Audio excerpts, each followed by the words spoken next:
আসসালামু আলাইকুম রহমতুল্লাহি ওয়া বারাকাতুহু। আশা করি সবাই ভালো আছেন। আজকে একটা গুরুত্বপূর্ণ বিষয় আপনাদের সামনে শেয়ার করবো ইনশাআল্লাহ।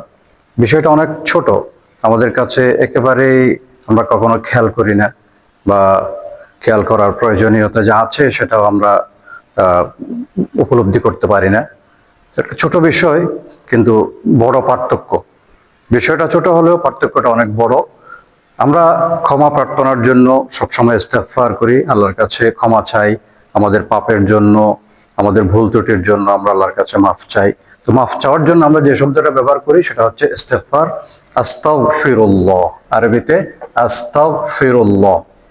তো এখন এই আস্তাগফিরুল্লাহ মানে হচ্ছে কি, আমি, হে আল্লাহ আমাকে ক্ষমা করে দিন, অথবা আমি আপনার কাছে ক্ষমা চাই।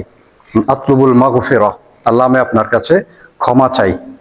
তো এখন এই যে আস্তাগফিরুল্লাহ বলতে গিয়ে আমরা এই তার এবং হয়নের জায়গায় আমরা কি করি, কাফ, এই যে এই শব্দটা আমরা বলে ফেলি, আস্তাক বলে ফেলি, নাউজুবিল্লাহ। অনেকে, সবাই না, অনেকে ভুলবশত আস্তাক এটা ক বলে ফেলি। তা আস্তাক ফিরুল্লাহর অর্থ কিন্তু অনেক ডিফারেন্ট। যে আমি কুফরি করতে চাইবে, আমি কাফের হতে চাই। আমরা নিশ্চয় কাফের হইতে চাই না, আমরা তো কাফের হওয়ার জন্য দোয়া করি না, আমরা চাই ক্ষমা। তো সেজন্য আমাদেরকে এই যে কাফের জায়গায় গ, বাংলাতে আমাদের গটা বলতে হবে, আস্তাগ, গ, গ, এটার মাখরাজ হচ্ছে এখানে, এই যে কণ্ঠনালীর একেবারে এইখানে, গ, গ, আস্তাগ, আস্তাগ। এতটুকু না পারলে অন্তত ক যাতে না হয়, বাংলা ক না হয়ে বাংলা গ তে উচ্চারণ করবেন, আস্তাগফিরুল্লাহ। এই যে আস্তাগফিরুল্লাহ, আর আমরা এখানে বলি কি, আস্তাগফিরুল্লাহ।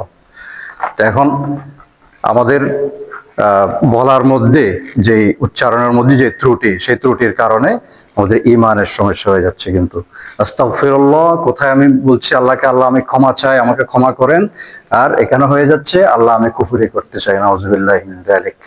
তো সুতরাং আমাদেরকে একটু খেয়াল করতে হবে উচ্চারণের ক্ষেত্রে, আমরা যা চাচ্ছি সেটা যেন যথাযথভাবে আমরা চাই, এবং আমরা যেন একটু সতর্ক থাকি আমাদের আরবি উচ্চারণগুলোর ক্ষেত্রে। না জানলে আমরা জেনে নেব ইনশাল্লাহ। তো আশা করছি সবাই আমরা খেয়াল করব। আসসালামু আলাইকুম রহমতুল্লাহ বরকাত।